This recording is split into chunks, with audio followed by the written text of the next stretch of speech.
आपने लाखों पंचायत तोड़ी होंगी, आपने दूसरों के घर के कलेश मिटाए होंगे, आपने दूसरे के घर में झगड़े मिटाए होंगे, पर अपने घर का झगड़ा कभी खुद से मिटने वाला नहीं है। शंकर भगवान ने ब्रह्मा जी को बुलाया, विष्णु को। इसलिए मैं आपसे हाथ जोड़ के कहना चाहता हूं, आपके घर में कोई विवाद हो गया है तो किसी महापुरुष को बुलाओ, रिश्तेदारों को बिल्कुल मत बुलाओ। हाँ, ये मामा फूफा जीजा आते हैं ना, ये पक्षपाती होते हैं। कैसे होते हैं ये? हाँ, ये समान नहीं देखते घर में किसी को, इनका पक्ष होता है।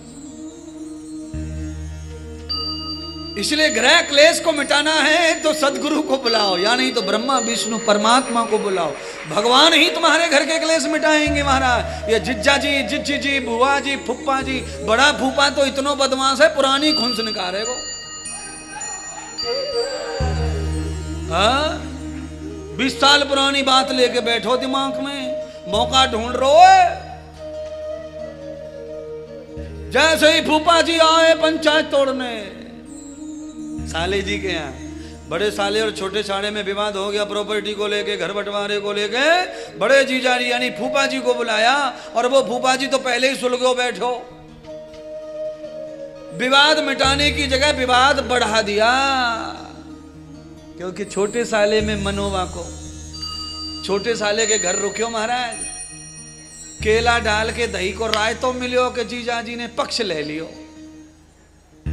बोलो, केले का रायता दही वाला खाके बड़े साले की काय को बजाएगा भी?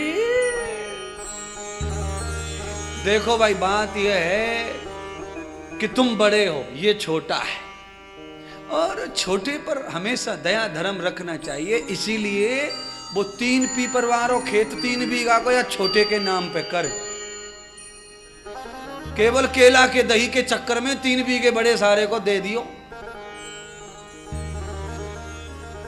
बड़े सारे ने कहा, जीजा जी 2 बेटियां बड़ी हो रही हैं, मैं गरीब हूं, ये नौकरी वालों है महाराज। जीजा जी सुनवे की तैयारी भी ना है, क्योंकि केले को राय तो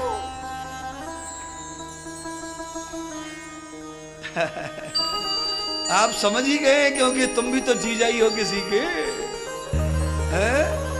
हाँ महाराज, सही कह रहे महाराज।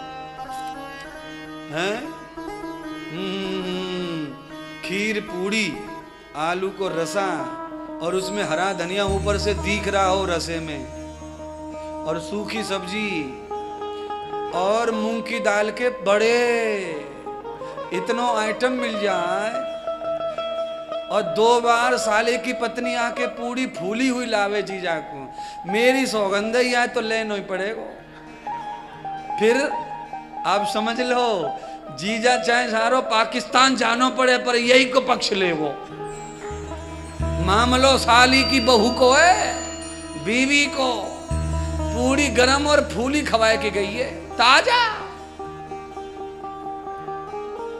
हाँ, भाई गुरुजी आप सही कह रहे हैं, यही तो हम करें सबरो लीलाएं, हम सब यही जाने और जान रहे हैं, सब यही। और इसीलिए मैं तुम्हारी पढ़ी पढ़ाई बातें यहाँ से कहता रहूं, जल्दी समझ में आवे बात, क्योंकि सब हुई बैठी है। तुम भी जी जाओ किसी के, और तुम भी साले हो। इसीलिए एक बार और, ग्रह क्लेश, पति पत्नी का क्लेश, भाई भाई का क्लेश, देवरानी जेठानी का क्लेश, सास और बहू का क्लेश अगर है तो बीच में केवल गुरुजी आने चाहिए, या फिर ठाकुर जी। ये अड़ोसी पड़ोसी मामा भूपा दो, ये इनको तो घर में आने ही मत दो।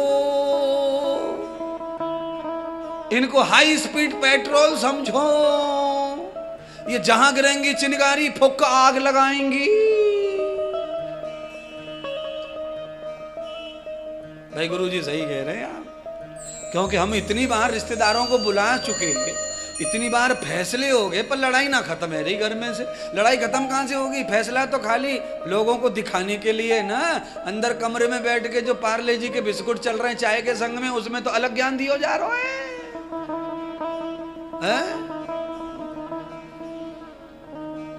फैसला कर दियो, क्योंकि सब लोग बैठे थे, इसलिए सही सही बोलना पड़े। पर देख, तेरी भैंस वहीं बधेगी, भैंस तेरी वहीं बनेगी, हटनी ना है वहां ते। बताओ, तो बाहर कछु कह के आए हो, चाय पी मत तो समय। हाँ, भैंस वहीं बनेगी। और वो ज्यादा ऊट पटांग बेके तो तत्काल फोन करियो, राइफल लेके मैं सीधो आऊंगा। अब बताओ, यहां तक की प्रोसेस चल रही है, अंदर चाय पीते पीते राइफल लेके आऊंगा। अब बताओ, राइफल लेके ये कबू आए वे बारो ना है, क्योंकि ये तो महा झूठा है, ये खाली आग लगाने आया है। और ये राइफल की इसको ताकत मिल गई, जीजा जी तैयार बैठे राइफल लेके आएंगे। ओ छोटी सी बात पे पड़ोसी से भिड़ गो, जीजा जी जल्दी आओ, दंगल है वो पड़ोसी से। जीजा जी कह रहे बेटे खेत में पानी लग रहा, तेरा छोटो भांजो बीमार पड़े हॉस्पिटल में, 3 दिन तक ना आ सकत।